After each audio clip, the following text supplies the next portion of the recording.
Today let us continue discussing chemistry of group 14 elements.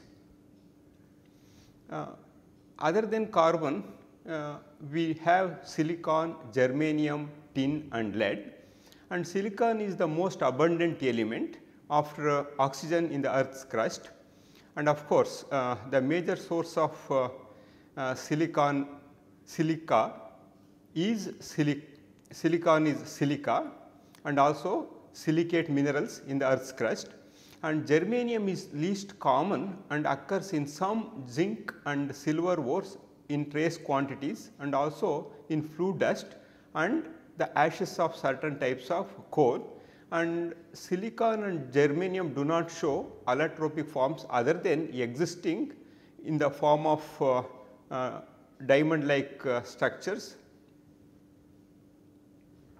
And tin mainly occurs as cassiterite, that is SnO2, from which metallic tin is obtained by using one of the standard method of reduction. The main ore of lead is galena, that is sulphide ore. The composition is PbS, which is roasted in air to form lead oxide. Since we do not have a right reducing agent to directly convert into metal starting from sulphide, we are partially converting that one or fully converting that into corresponding oxide, which is then reduced to the metal using carbon monoxide in a blast furnace. Lead is a typical heavy metal, and when we look into the chemistry of group 14 elements, you may be surprised to know the fact that all group 14 members are fairly unreactive. That means, tin and lead dissolves in a number of oxidizing and non-oxidizing agents, whereas silica and germanium are only attacked by hydrofluoric acid, but all are reactive towards halogens. And graphite can form two types of products with either buckled or planar sheets depending on whether the pi system is disrupted or not. That means, when you react with graphite, when you react with other elements, if there is a disruption of pi electrons, that means adding another covalent bond, in that case what happens, it can buckle and it may take a cyclohexyl form instead of having hexagonal planar benzene for the rings. And of course, otherwise if it is not disrupted, nothing is going to happen, it remains the way it is in graphite. The reactions of graphite with fluorine at 400 degree centigrade gives graphite fluoride of composition CFXN. For example,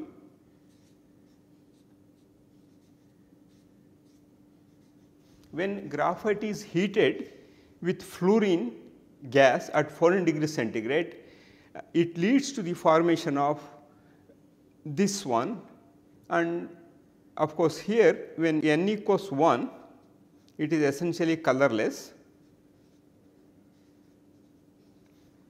So, one of the possible structures for graphite fluoride is having fused cyclohexane type rings that I would show you later, and except for the edges of such sheets which will have CF2 units, that means each carbon would have 2 fluorine atoms. Otherwise, the central carbon atoms will have only one fluorine, and fluorinated graphite is non-conducting as pi electrons are consumed totally, and also the distance between the interlayers, that is between two graphite layers, increases and it becomes a good solid lubricant. When graphite is reacted with a reducing agent such as an alkali metal, for example, potassium, then such compounds are called inclusion compounds, and inclusion compounds can have a variety of ratios of potassium or sodium and carbon or even calcium.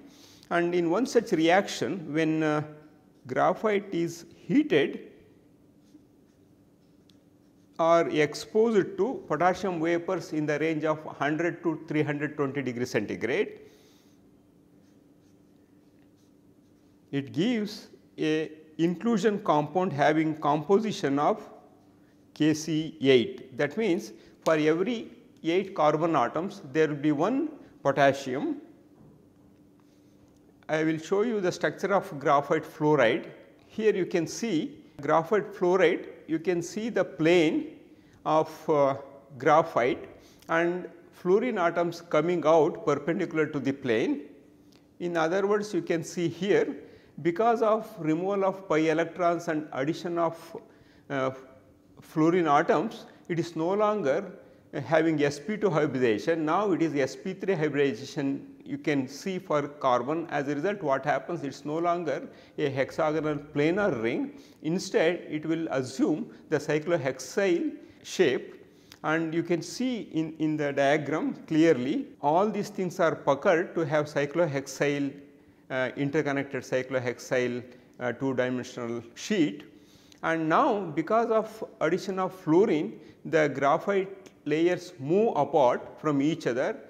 To start with, we had about 335 picometers. Now, after addition of fluorine atoms, the distance increases to 660 picometers, and as a result, this is used as a solid lubricator. Okay. And structure of graphite is shown here. So, these essentially are called inclusion compounds. Basically, if you pass potassium vapors into the graphite in the temperature range of about 100 to 320 degrees centigrade, you get inclusion compound having different ratios of alkali metals or alkaline earth metals with respect to carbon, and one such one I have shown here.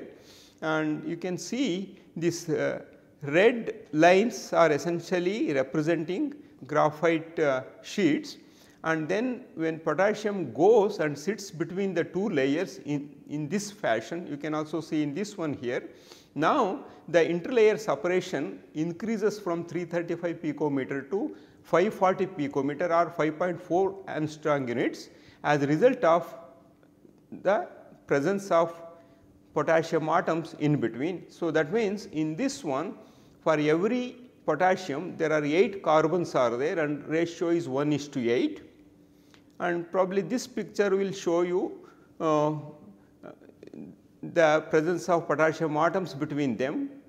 If you see carefully in the second diagram here, this purple color spheres are essentially representing, this purple color are representing potassium. You can see it is sitting on one layer on 4 carbon atoms, and if you look into similar inclusion compound of calcium, here the composition is CaC6, that is for every calcium there are 6 carbon atoms are there, and in this one the distance increases from 335 picometer to 452 picometers, and the carbon-carbon distance also increases from 1.42 or 142 picometers to 144 picometer.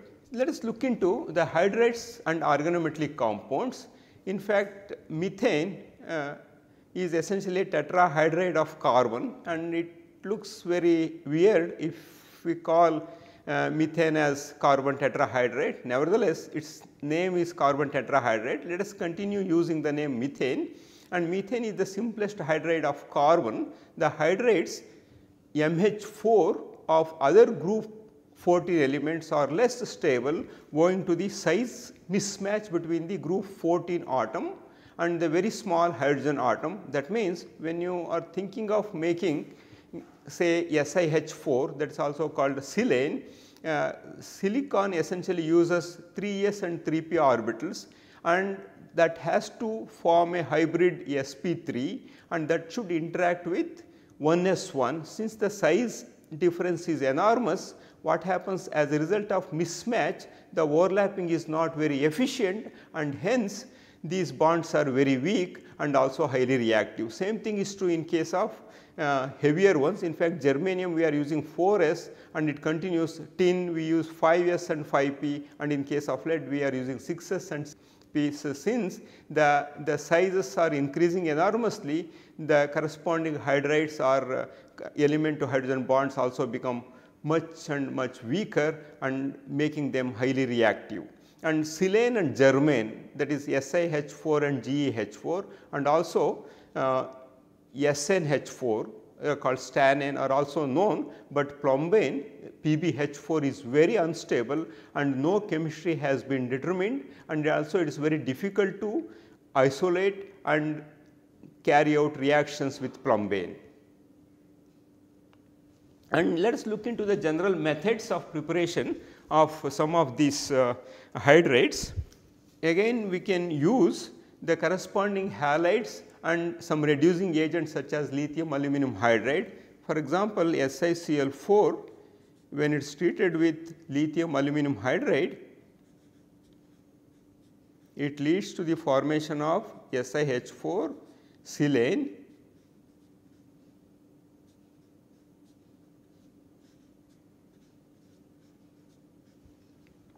where in case of germanium, instead of using germanium tetrachloride, one can conveniently use directly germanium oxide, and same reducing agent can be used here, lithium aluminum hydride. This leads to the formation of germane or GeH4, and LiAlO2 is formed. And these are homolytic hydrates. One can also make mixed hydrates containing some organic moieties. For example, when trichlorophenylsilane is treated with lithium aluminum hydride, it gives phenylsilane. There is no need to call phenyl trihydrosilane. Simply if you call phenylsilane, that means we are referring to PHSiH3 plus 3 LiAlCl4. So, in this fashion one can generate a different kinds of homolytic silanes as well as containing some organic moieties. For example, one can also start with dimethyl dichlorosilane,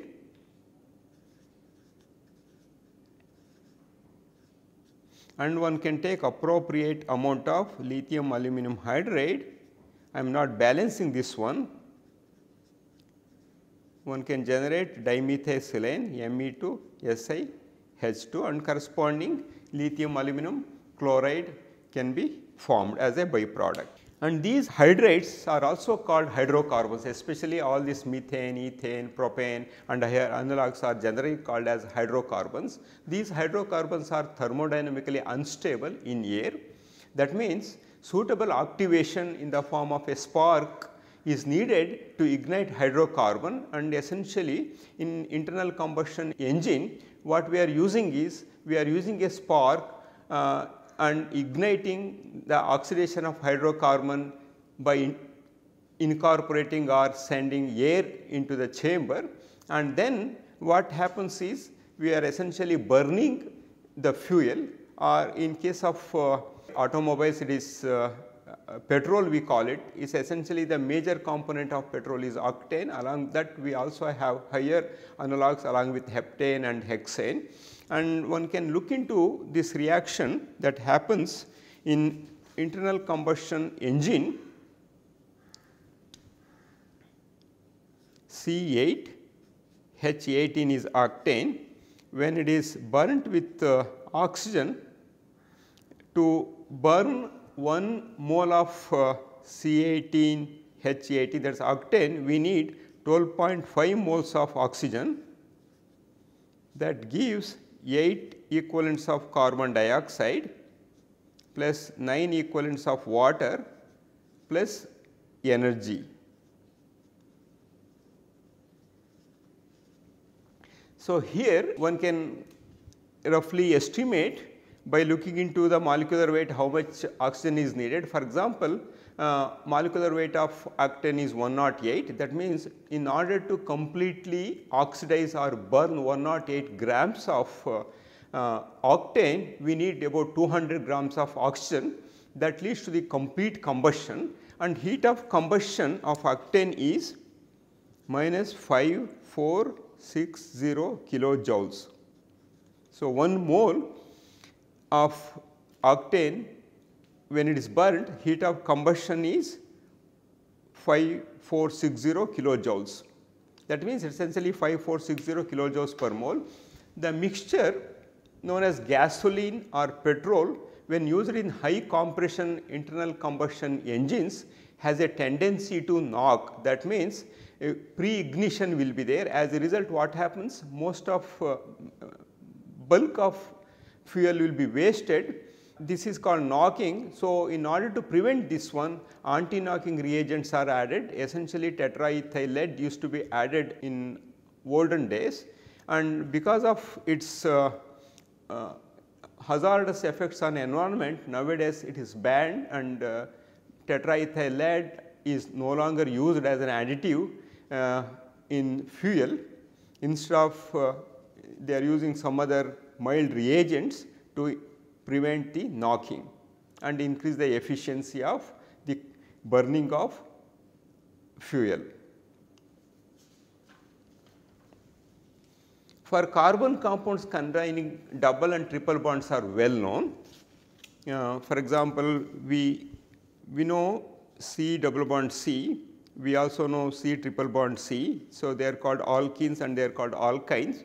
Similarly, we know C double bond O, compounds containing C double bond O, compounds containing C double bond N, compounds containing even C triple bond N, and then compounds containing C P double bond. So, these are all compounds are known, whereas with heavier elements multiple bonds are not quite common, again because of the bigger size of atomic orbitals.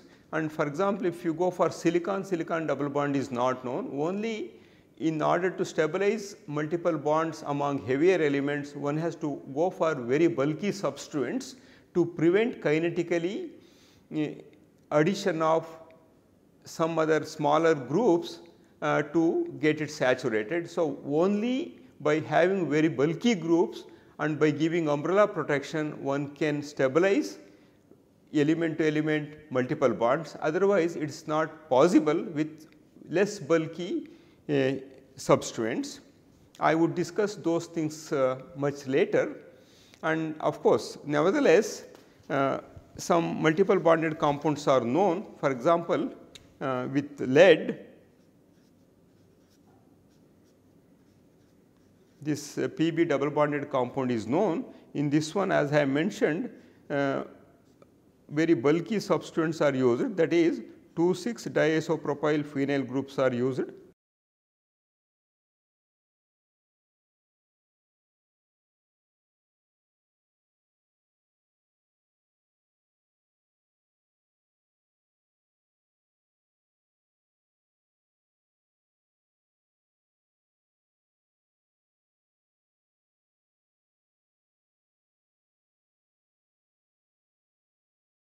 So, in this case essentially this is the first example of a Pb-Pb compound. In this one, because of the bulkiness, you cannot add another group. As a result, what happens? It will stabilize by interacting 2 p orbitals to form another bond, so that 2 bonds are there, and it is not exactly 2 double bonds are there. When I discuss about some of the organometallic compounds of p block elements, I would be discussing about the nature of bonding that one can expect for such heavy metal multiple bonded compounds. Let us look into the reactions of group 14 elements with halogens. Of course, tetrahalides are quite common, and tetrahalides exist for all group members except for lead tetraiodide, which is too strong an oxidizing agent to coexist with a reducing iodide. The same thing I had mentioned while discussing the chemistry of group 13 elements, that thallium triiodide is unstable, and because of the oxidizing and reducing properties of both the elements that we are bringing together. For the same reason here, PbI4 is highly unstable. As a result, it is very difficult to prepare and isolate the compound. And however, PbR, the lead tetrabromide, is known, and also this also unstable. PbCl4 is itself is unstable because of +4 oxidate of lead. However, you can make that compound, but that is highly oxidizing in nature. Then how to prepare this tetrahalide? Simply by combining the two elements one can make it. For example, silicon when combined with chlorine at high temperature, it gives SiCl4. Similarly, tin metal when it is interacted with iodine, it gives SnI2 to start with, and further addition it gives SnI4. And in case of germanium, germanium oxide is the ideal starting material. So, germanium oxide when it is treated with 4HBr, it gives germanium tetrabromide.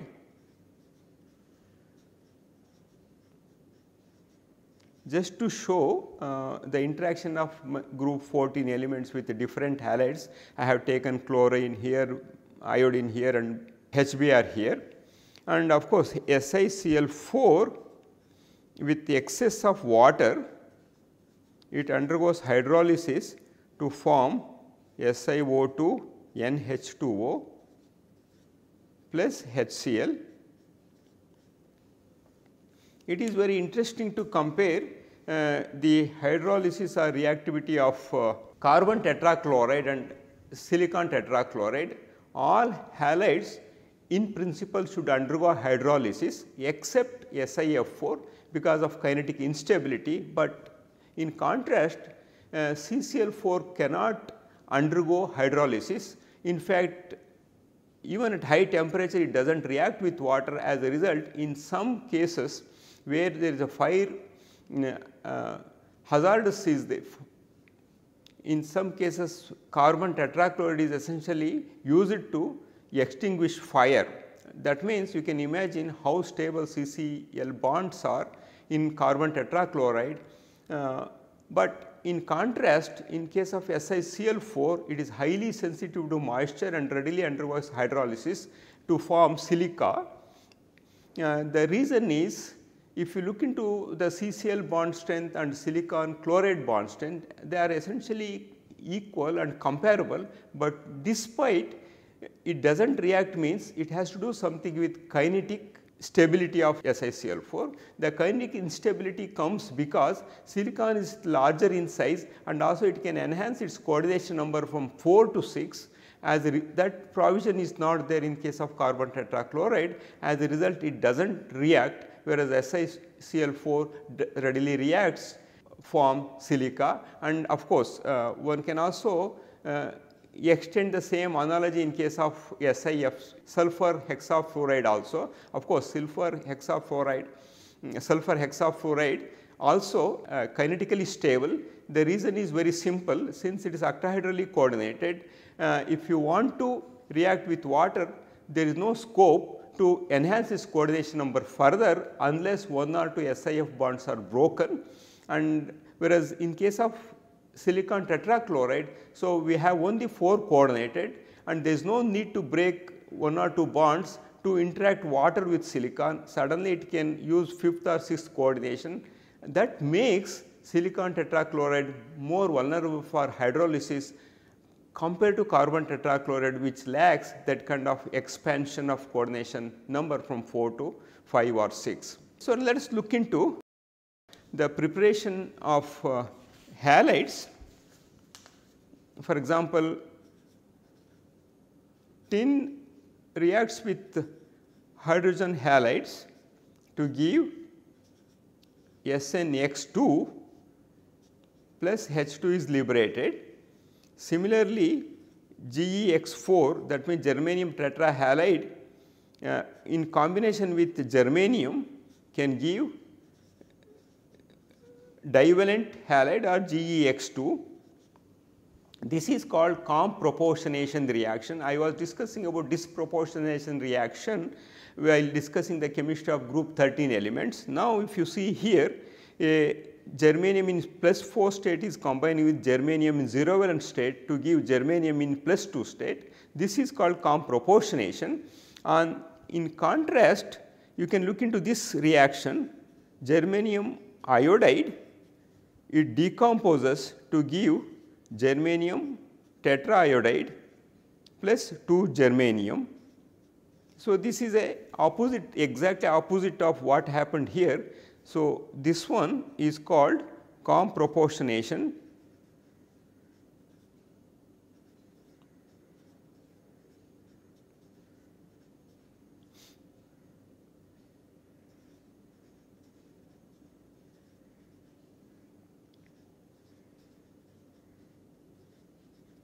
And whereas this one is called disproportionation.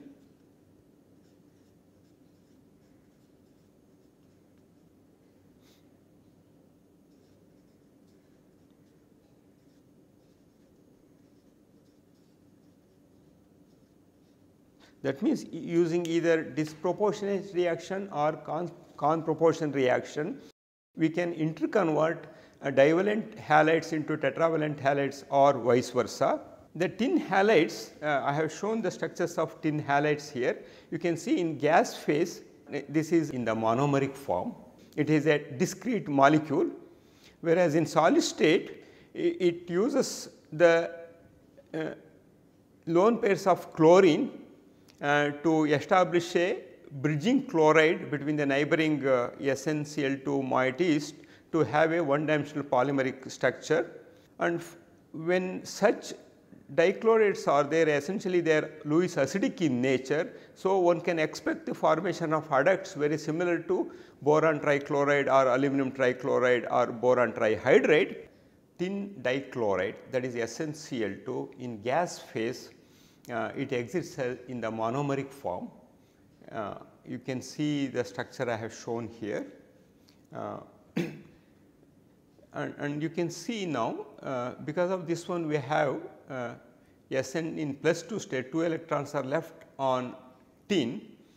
As a result, what happens in solid state, it try to establish a chloro bridge, and chlorine having a pair of electron that goes to the tin, and it forms a covalent bond. So, because of this one, what happens, it will take a one dimensional chain structure in solid state, and when you have this covalently unsaturated form SnCl2 or even SnX4, especially with heavier elements where there is a provision to enhance their coordination number other than carbon compounds, one can also expand their coordination number. So, as a result they act as sort of Lewis acids. This property can be seen in the formation of adducts in case of tin and other higher tetrahalides. For example, one such example I have shown here. If you just look into SnX4 here, let us say X is fluorine, so tin tetrafluoride. On addition of one fluoride, it takes trigonal bipyramidal geometry having composition of SnX5 minus, which on addition of one more fluoride, it forms SnF6 minus, and this is similar to SF6, and these compound also quite stable towards hydrolysis. Compared to SnX4, this is stable simply because it has coordination number 6, and there is no scope for water molecules to attack the central tin atom directly unless one or two SnX or SnF bonds are broken. For the same reason, sulfur hexafluoride is also inert towards hydrolysis under normal circumstances. However, on heating or at high temperature, when you treat SF6 or SnF6 minus with water, the breakage of or cleavage of these one or two halide bonds happens, and then your hydrolysis initiates and they undergo complete hydrolysis to give the corresponding oxides. Okay. And another interesting feature of carbon is its propensity to form extensive stable chains.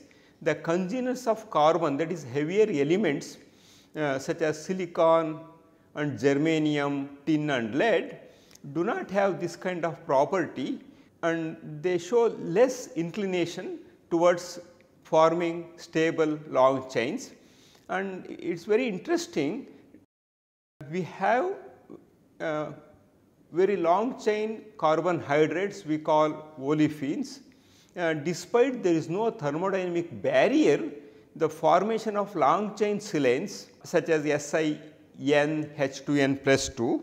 For example, in case of carbon we have Cn H2n plus 2 series we have, and also we have Cn H2n series, and we also have Cn H2n minus 2 series we have. So, this kind of series not seen with heavier elements, despite it is possible to make SiN H2n plus 2 similar to alkanes silanes. The synthesis and characterization of such compounds is a very formidable task, because it is not easy to stabilize them.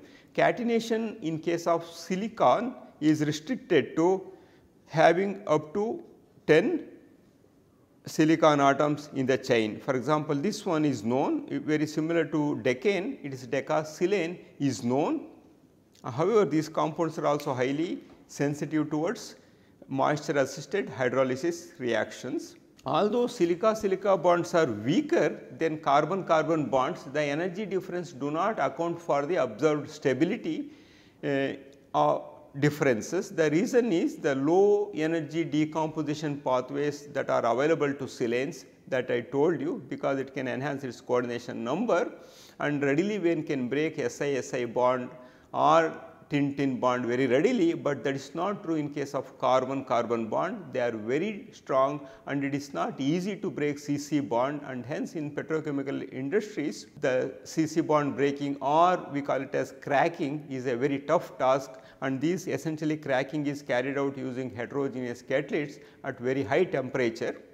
You can see in this slide the comparison is made between the hydrates of carbon and silicon. As I mentioned, in addition to their kinetic instability, silanes are difficult to handle because they are very reactive compared to hydrocarbons. In fact, both the reactants are thermodynamically favored to proceed to the right.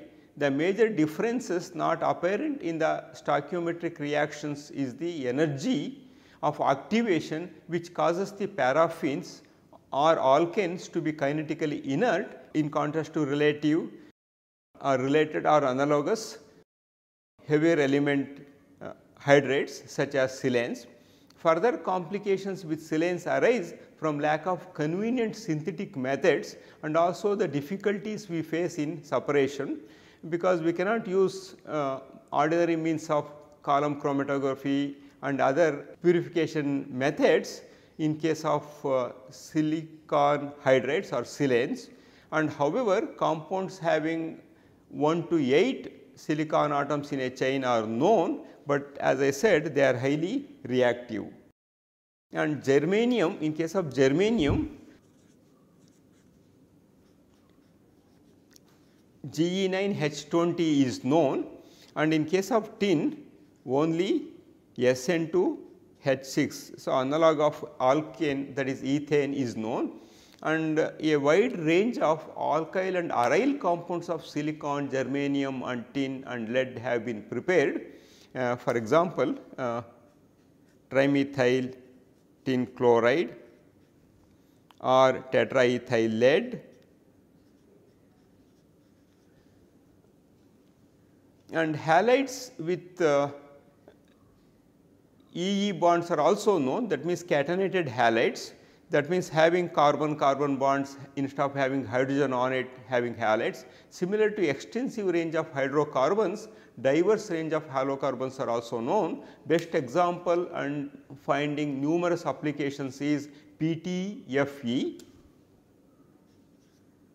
PTFE, this is nothing but polytetrafluoroethane.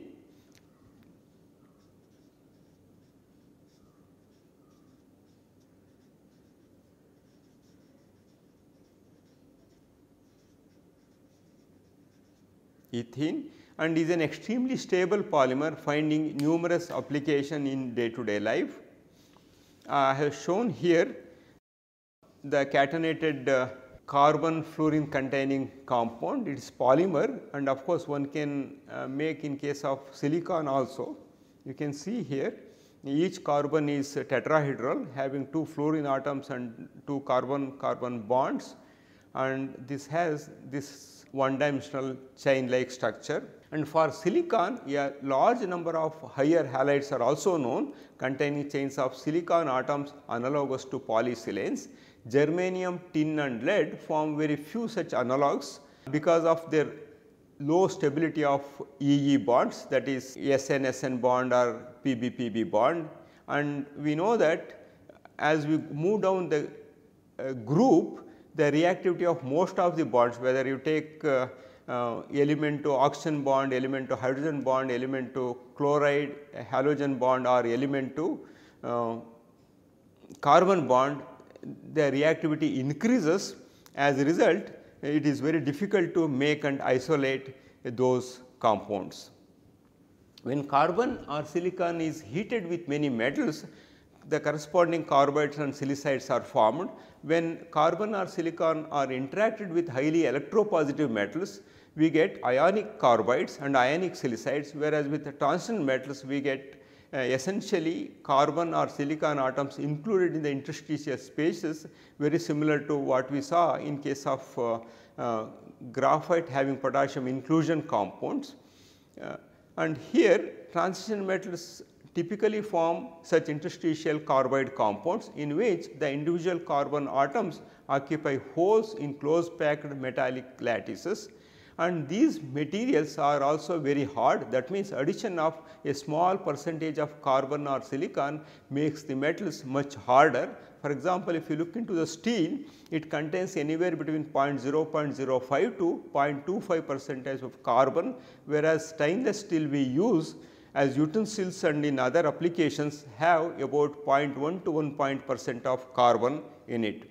And some interstitial carbide of electropositive metals readily gives hydrogen and hydrocarbons, but others hydrides, other carbides such as tungsten are very hard and inert materials. In fact, tungsten carbide is very hard and it is used in cutting tools.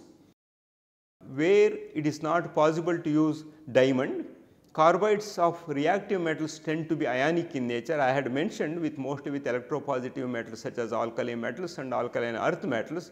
For example, if you take Na4C, where 4 hydrogen atoms being replaced with sodium, or Be2C, where carbon is bound to 2 beryllium atoms through 2 double bonds, formally contain carbon C4 minus ions, and which on essentially hydrolysis gives methane. That also I showed you in my one of my previous lectures while discussing the chemistry of alkali metals as well as alkaline earth metals. When others contain acetylides and give, for example, if you have acetylene containing Ca2 calcium carbide like CaC2, it gives ethane or acetylene on hydrolysis. Let me repeat those reactions again here. For example, take calcium carbide and treat with the 2 equivalents of water, it gives acetylene and calcium hydroxide will be formed. Similarly, lithium carbide on hydrolysis gives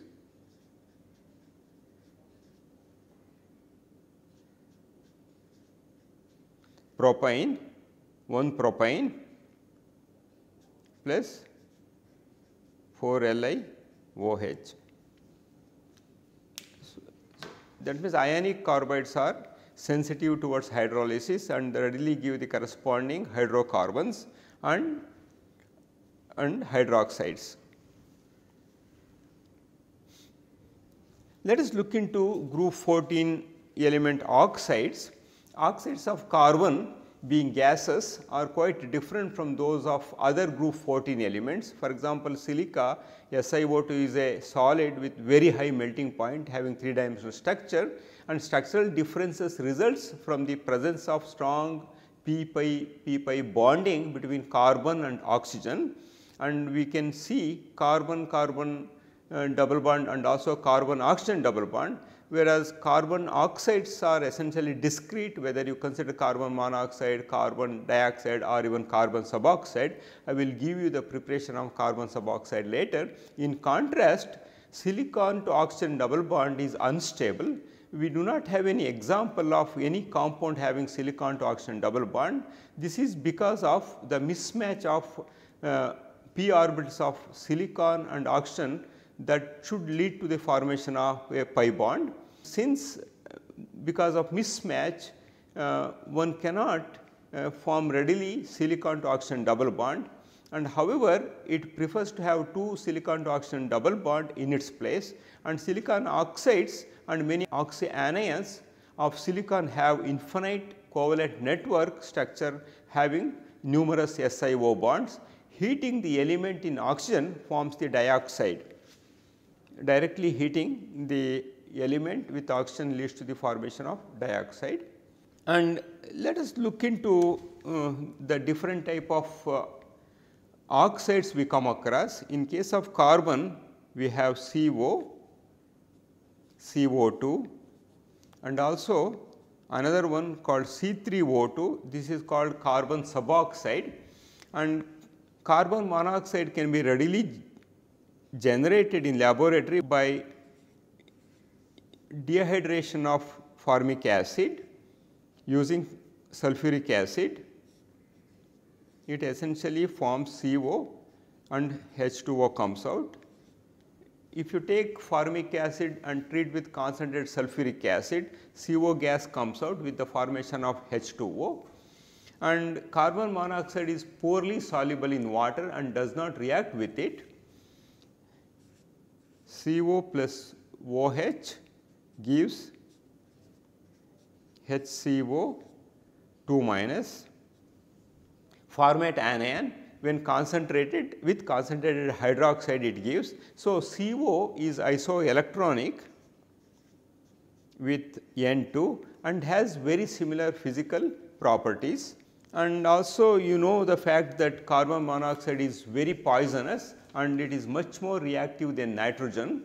It combines with halogens directly, for example, iodine or chlorine to give highly poisonous gas called phosgene.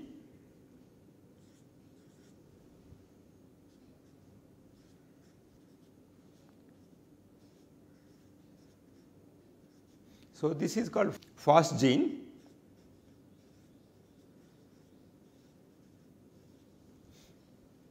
It is highly poisonous, and of course, we all know the fact that carbon monoxide is an excellent ligand in coordination chemistry to stabilize transition metals in their low valent state. We have several homoleptic carbonyl compounds are known. For example, the first one to be known is nickel tetracarbonyl. We have group 6 element carbonyls such as chromium, molybdenum, tungsten hexacarbonyls, iron pentacarbonyl, and also we have carbonyl clusters such as Ru3CO12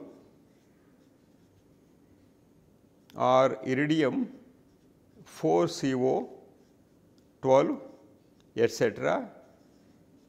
Of course, this is a extensive chemistry is there behind metal carbonyls. CO compares very nicely in terms of its donor and acceptor properties with phosphines.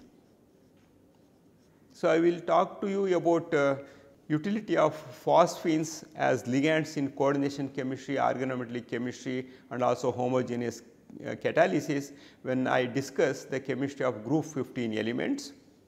And the other oxide, carbon dioxide, is the most stable oxide that is produced on enormous scale industrially by the combustion of coal, oil and natural gas. In laboratory, one can conveniently prepare by heating calcium carbonate. This gives calcium oxide and CO2 is liberated, and CO2 is soluble in water mostly as dissolved carbon dioxide molecules, but a small amount of CO2 is hydrated to give carbonic acid, that is H2CO3, and this is a weak acid partly dissociates to hydrogen carbonate, that is HCO3 minus or CO3 2 minus carbonate. And for example, sodium oxide, when it is treated with carbon dioxide, it readily forms sodium carbonate.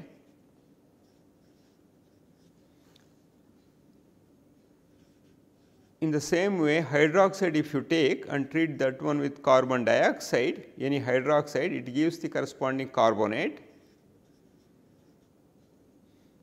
with the formation of water.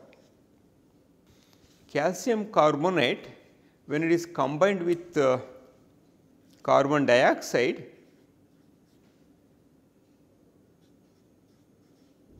plus water, it forms calcium bicarbonate.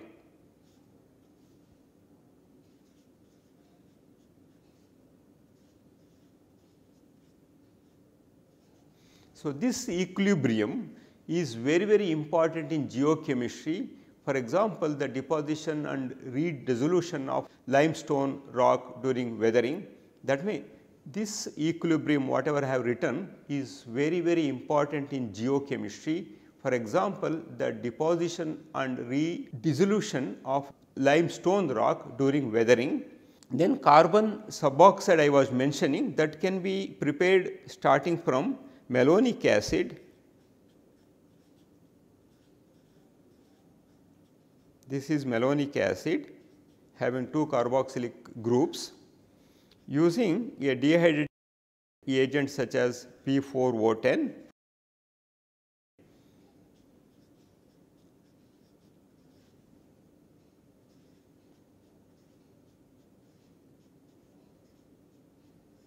Okay.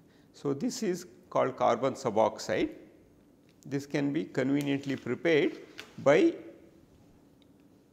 treating malonic acid with phosphorus pentoxide as a dehydrating agent. It abstracts 2 equivalents of water to make this C3O2. When you look into the structural aspects of silica, that is SiO2, it is extremely complex. The stable form of SiO under ambient condition is quartz, and other high temperature modifications such as tridymite and cristobalite all are also known. The different ways of linkages shown by SiO4 tetrahedra results in a variety of silica structures, and also a vast number of polymeric silicates occur naturally. In case of germanium and tin and lead, we have germanium oxide, tin oxide and lead oxide have considerable ionic character and all of them adopt rutile structure. That means, their structures are very similar to titanium oxide. Of course, titanium oxide is called as rutile or rutile, and 6 coordinated metal and 3 coordinated oxygens are there in the rutile structure. In the same way, here in the solid state, germanium, tin or lead are 6 coordinated, whether the oxygen is 3 coordinated. I will show you that one in a couple of minutes. These oxides are essentially amphoteric in nature and dissolve in both acids and bases. Hydrated SN2 plus and Pb2 plus ions undergo substantial hydrolysis. You can see here in this slide, the blue color spheres mention group 14 elements such as germanium, tin or lead, and oxygen is shown in red, and oxygen you can see this is 3 coordinated, whereas these group 14 elements are 6 coordinated. and of course, here I have not shown the 6 coordination, but yeah, you can see here this central atom has connected to 6 oxygen atoms in an octahedral fashion. And the next one is sulfides. Among sulfides, carbon disulfide is a molecular substance that is very similar to carbon dioxide. CS2 is a molecular substance similar to carbon dioxide. The species CS, sulfur analog of CO, is unstable as a free molecule, but can be stabilized by coordination to a metal. For example, in case of CO, we have a triple bond.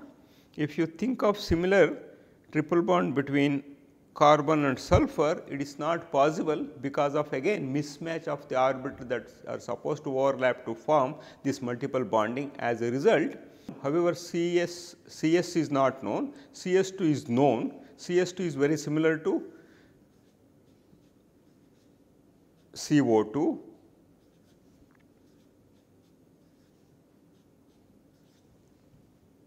As I said, CS is not available in the free form, or it is very difficult to isolate in the free form as a free molecule. However, CS can be generated in situ starting from carbon disulfide or any other source of CS, and can be used as a ligand very similar to carbon monoxide in metal complexes. Of course, several transmetal complexes containing CS are known. One such example is RHCl CS PPH3 2 times.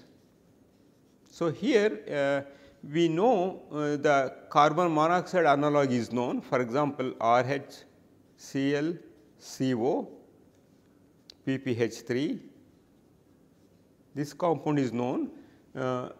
Bis triphenyl phosphine chlorocarbonyl rhodium, and here CO can be conveniently replaced by CS. Of course, not one can do directly replacing or doing substitution reaction of CO with CS. There are easy methods are there. For example, you all know Wilkinson catalyst, it is chloro tris triphenyl phosphine rhodium.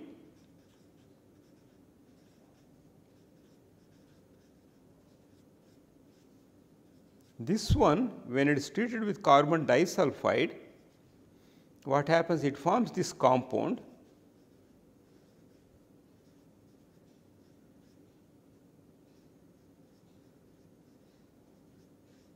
So, now one of the triphenyl phosphine comes out as triphenyl phosphine sulfide. So, here one of the sulfur from the carbon disulfide is abstracted by phosphorus being a Lewis base. It undergoes from +3 oxidation to +5 oxidation state, and thus abstracting one leads to the in situ generation of carbon sulfide that reacts with rhodium to form this compound. So, there are several methods to make those things. The compounds with in case of other heavier elements, for example, Me, where M is group 14 element and E is group 16 chalcogen. Since we are discussing the chemistry of oxides of group 14 elements, we are also known, these kind of compounds are also known, where E is sulfur, selenium or tellurium, and M is germanium, tin or lead. So far we discussed about the oxides of group 14 elements. While discussing, we looked into various forms of oxides. Carbon shows variety, it forms carbon monoxide, carbon dioxide and also carbon suboxide. In case of silicon, it forms only silicon dioxide SiO2 having single SiO bonds, whereas in case of germanium, tin and lead also we make the corresponding oxides. And In case of sulfides also, divalent sulfides are also known. I will discuss more of these in my next lecture. Thank you very much.